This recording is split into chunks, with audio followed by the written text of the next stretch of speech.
At my brother Trenton's wedding, I stepped onto the balcony to breathe and heard my mother whisper, "We'll force her to transfer the deed. The beach house belongs to Trenton now." My champagne glass went cold in hand. They were laughing, planning to steal the home I bought with 80-hour weeks, while I stood 5 feet away in my blue dress, invisible as always. By sunrise, I called a lawyer. By the next evening, the beach house was gone. So was the house my parents were living in rent-free. They thought I came to dinner to sign. I came to bury their plan. The wedding looked like a magazine spread someone had spilled perfume on. White roses climbed the walls of the ballroom. Crystal chandeliers threw soft gold over every table. A string quartet played near the windows, gentle enough to make cruelty look elegant.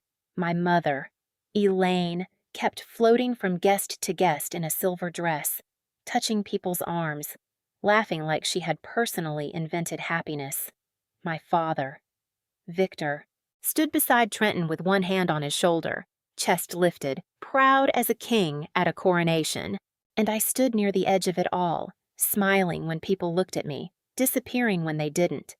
That was my role in our family. Kaylee, the useful daughter. Kaylee, the quiet one. Kaylee, the one who could handle it. I was 34, a cybersecurity consultant, and I had built my life out of late nights, black coffee, and contracts nobody in my family understood. To them, my work was just computer stuff. They never asked what I did unless they needed to measure how much money I could spare. Trenton was different. Trenton could burn through 3 business ideas before breakfast and still be called brilliant. When his luxury car detailing startup failed, Mom said the market was cruel. When his meal prep app collapsed, Dad said investors had no vision. When I graduated near the top of my class after paying my own way through school, they missed the ceremony because Trenton had a weekend softball tournament and needed support. I still remember sitting in my tiny apartment that night, eating grocery store cupcakes from a plastic container. My diploma leaned against the microwave. The frosting tasted like sugar and cardboard. I told myself it didn't matter. But it did, years later. When Trenton's debts dragged my parents into bankruptcy, I was the one who saved them, not him, me. I bought a small craftsman house in a quiet suburb for about $300,000. I put everything in my name, paid the taxes, kept the insurance current, and let Victor and Elaine live there rent-free. Mom complained the kitchen felt outdated before she unpacked her second box. Dad changed the garage lock without asking because Trenton needed space to store business inventory, which was mostly broken shelves and dusty boxes. Nobody thanked me. They just adjusted to my sacrifice like it was furniture. The beach house came later. It was not huge, not flashy, but it sat above a strip of pale sand where the air smelled like salt and pine. I bought it after years of 80-hour weeks. That place was the first thing in my life that belonged only to me. No family photos, no guilt, no one calling me selfish from the hallway. At Trenton's wedding, Harper kept showing people pictures of gated communities on her phone. Mom kept saying, "Young couples need a real start." Dad kept glancing at me like I was a locked drawer he already had the key to. Then the photographer called for a family picture. They pulled Trenton and Harper to the center. Mom and Dad stood close behind them, glowing. I slipped into the side of the frame, half hidden by flowers, and for the first time that night, I wondered if they had ever seen me as family at all. I left the ballroom because I could not breathe anymore, not because it was too crowded, though it was, not because the perfume and champagne and expensive flowers had turned the air thick, though they had. I left because I watched my mother place both hands on Harper's shoulders and say, "You deserve a beautiful first home," while looking straight past me, like I was already the person expected to provide it. The balcony wrapped around the side of the venue, half hidden behind stone columns and giant arrangements of white hydrangeas. The ocean was somewhere below in the dark, invisible but loud, pushing against the shore. I leaned against the railing, closed my eyes, and let the cold air touch my face. Then the glass door slid open. I almost turned around, but my mother's voice stopped me. "Trenton, honey, stop panicking. Your father and I have this handled." I froze behind the flowers. Trenton gave that wounded little sigh I had heard my whole life. "Mom, Harper's already asking about houses. My credit is wrecked. The investors are stalling again. I can't start my marriage in some tiny apartment." My father answered next, low and irritated. "You won't have to. Your sister has that beach house sitting empty most of the year. It's ridiculous." My fingers tightened around the stem of my champagne glass. Mom's voice softened, but not in a kind way, in that polished, dangerous way she used before making someone feel guilty. "We'll force her to transfer the deed and give the beach house to Trenton. She owes this family. She's single, she has money, and she doesn't need a vacation home." The words hit me so hard I forgot how to breathe. "Not ask, not discuss, force." Trenton was quiet for a second. Then he said, "What if Kaylee says no?" Dad laughed, a short, ugly sound. "She never really says no. We'll bring up my blood pressure. Your mother will cry. I'll tell her she's tearing the family apart. She'll fold," my mother added. "I'll have papers ready next week, once she signs. Harper can start decorating." The ocean kept moving below us.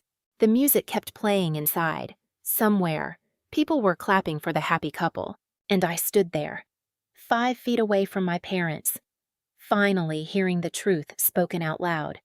I was not their daughter. I was their emergency fund. I slipped my phone from my clutch and tapped record.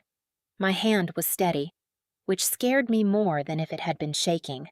I caught the last part of their conversation, enough to hear my father say, "That beach house will be Trenton's before the honeymoon is over." I did not confront them.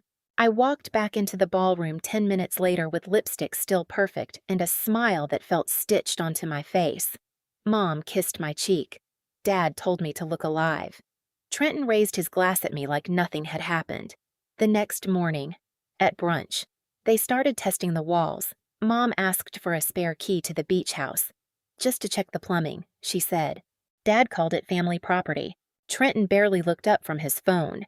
"It'll be easier if we start moving a few things in early." I smiled and said, "Let me check my schedule." That afternoon, my best friend Mia called me, her voice tight. "Kaylee," she said, "I found something with your name on it. Loan papers, bills, and a signature that looks like yours, but wrong." That was when I knew this was not a mistake. It was a plan. I sat in my home office with Mia's photos open on my laptop, and the room felt too quiet. No music, no traffic outside, just the low hum of the air vent and the sound of my own breathing getting slower, colder. The papers were not complicated.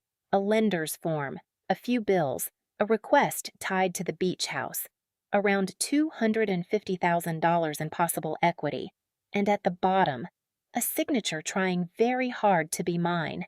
It was close enough to make my stomach turn, but it was not mine. For a few minutes, I did nothing.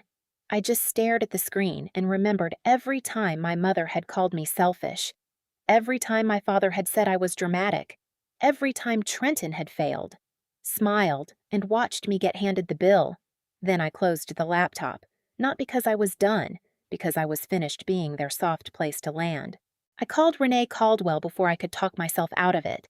Renee was a real estate attorney a former client had recommended years ago. Her voice was calm, sharp, and awake in a way that made me feel less crazy. "Do not sign anything," she said after I explained. "Do not argue with them. Do not threaten them. Send me what you have, and let me look at the ownership records." An hour later, I was in her office, sitting across from a glass desk that smelled faintly of lemon cleaner and coffee. Renee read the recording transcript first, then the payments, then the bills, then the suspicious loan papers. Her face did not change much, but her pen stopped moving. "Kaylee," she said, "this is not family pressure anymore. This is a property issue, and possibly an identity issue. We handle it carefully, legally, and quietly, quietly." That word fit in my chest like a key. Renee confirmed what I already knew. The beach house was mine. The Craftsman house was mine. My parents had no lease, no ownership interest, and no right to pressure me into transferring anything. But she also warned me that if they thought I was resisting, They might rush harder, cry louder, or try to trap me in front of relatives. "So, what do you want?" she asked. I looked down at my hands. They were steady again. "I want them to lose access to what they were trying to steal." By sunset, Renee had contacted a private buyer for the beach house and a property group interested in the craftsman. Everything would be reviewed, documented, and done by the book. No public drama, no fake papers, no revenge stunt. Just ownership, law, and consequences. That night, I called Aunt Margot. She ran a small home goods store and had always been the only person in the family who looked at me like I was more than a solution to someone else's emergency. When I told her what happened, she went silent for so long I thought the call had dropped. Then she said, "I'll keep them busy for the next few days." Margot invited my parents to lunch, asked Victor to look at shelving for her store, asked Elaine for help choosing fabrics, anything to keep them away from lenders and mailboxes. Meanwhile, I answered Mom's texts with short, soft lies. "Still thinking. Need to check taxes. We'll talk Saturday, by Friday afternoon." Renee called. "The beach house is no longer yours," she said, "and the craftsman closes tomorrow morning." I looked out my window at the dark glass of the city. For the first time in my life, silence did not feel like surrender. It felt like a door locking behind me. Saturday dinner smelled like roasted garlic, red wine, and a trap. The craftsman house looked warmer than it had any right to. Lamps glowed in the corners. The table was set with my mother's best plates, the ones she never used unless she wanted people to believe we were a happy family. Rain tapped softly against the windows. Trenton's SUV sat crooked in the driveway. One tire pressed into the grass I used to pay to maintain. I walked in wearing my navy suit, carrying a black leather portfolio. Mom saw it immediately. Her smile widened. "There she is," Elaine said, opening her arms. "Our beautiful girl. Beautiful girl. Not daughter, not Kaylee. Just something pretty to soften before cutting open." Dad stood by the dining table, rubbing his chest like he was rehearsing a hospital scene. Trenton sat at the head of the table beside Harper, looking freshly shaved, smug, already moved into a house he had never paid for. "Let's eat first," Victor said. "Then we'll handle the paperwork like adults." I looked at the folder beside his plate. The deed transfer papers were already there. Dinner moved like bad theater. Mom asked about my work without listening to the answer. Dad sighed every few minutes and mentioned stress. Harper talked about coastal paint colors. Trenton said the beach house would finally have life in it. Finally. As if my peace had been waste. When dessert came, Elaine folded her hands. "Kaylee?" she said, voice trembling on command. "Your brother needs stability. Your father and I are worried sick. We raised you to understand sacrifice." Victor slid the papers toward me. "You're single," he said. "You make good money. Trenton has a wife now, a future. Sign it, and stop making this painful." Trenton pushed a pen across the table. "Come on," he said. "Don't turn this into a whole thing." I looked at the pen, then I opened my portfolio. "No," I said. "Let's make it a whole thing." The room went still. I removed the first page and placed it on the table. A transcript from the balcony recording. The line was highlighted. "We'll force her to transfer the deed and give the beach house to Trenton." Elaine's face emptied. Victor stopped rubbing his chest. Trenton leaned forward. "What is that supposed to be?" "The night of your wedding," I said. "You were all standing 5 feet away from me." Harper turned slowly toward him. "You said she offered." "She was going to." Trenton snapped. "No," I said. "I wasn't." I placed the next pages down. Payments, bills, ownership records, Renee's letter, then the closing confirmation. The beach house was sold yesterday. Legally, fully documented. You cannot move in, decorate it, borrow against it, or pressure me to sign it over. It is gone. Elaine made a small sound, like the air had been punched out of her. Victor's face flushed dark red. "You had no right," I almost laughed. "No right to sell my own house." He stood. "You ungrateful little sit down." "Victor." Renee's voice came from my phone speaker, calm and sharp. I had called her before I walked in. She had heard enough. "This is Renee Caldwell, Kaylee's attorney. Any further discussion about the beach house goes through my office. Dad stared at the phone like it had bitten him. I slid the final notice across the table. And this house, I said. Closed this morning. Mom blinked. What, the Craftsman? The house you've been living in rent-free. It has a new owner now. You'll receive formal instructions through the proper process. You are not being thrown into the street tonight, but you are done living off me. Harper pushed back her chair. Trenton, she whispered, you told me this was already handled. He reached for her wrist. Babe. Wait. She pulled away. You built our marriage on your sister's property. The pen rolled off the table and hit the floor. That tiny sound was the loudest thing in the room. Victor looked at me with all the old anger, but none of the old power. Elaine began to cry. And for once, I did not move to comfort her. The fallout did not explode all at once.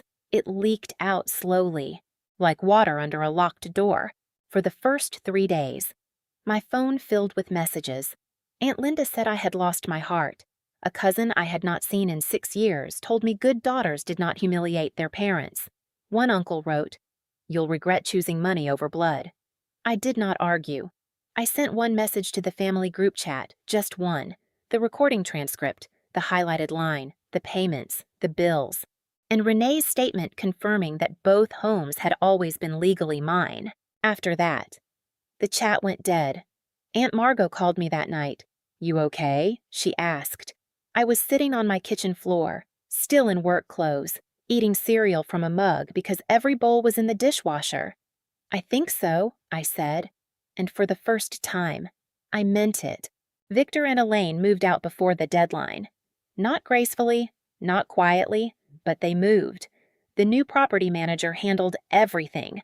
I never had to stand on the porch and listen to my mother cry through the screen door. Renee made sure all communication stayed professional, written and clean. Trenton lost more than a house he never owned. Harper left 2 weeks later. I heard she moved back in with her sister and returned every wedding gift that still had a tag. Trenton tried to call me from blocked numbers, then from new emails, swinging between apology and blame. I did not answer. My silence was no longer a waiting room for their demands. It was a wall. My parents found a smaller apartment across town. No ocean view, no free taxes, no garage for Trenton's failed dreams. Victor told people I had abandoned them. Elaine said I had been poisoned by money. But the story did not travel far anymore. Not after people had seen the words they said when they thought I was not listening. A month later, I drove past the old Craftsman once. The porch light had been changed. The curtains were gone. A young couple stood in the yard with paint samples, laughing about the front door. I thought it would hurt. It didn't. I kept driving to the coast, parked near the beach, and listened to the waves from my car. The house was no longer mine, but the air still felt clean. For once, I did not feel like I had lost a home. I felt like I had finally stopped being one. People love to say family is everything. But family is not supposed to take the life you built and call it sacrifice. Family is not supposed to smile at your brother's wedding while planning to corner you, guilt you, and strip your name from your own deed. I did not destroy my parents. I stopped funding the version of them that was destroying me.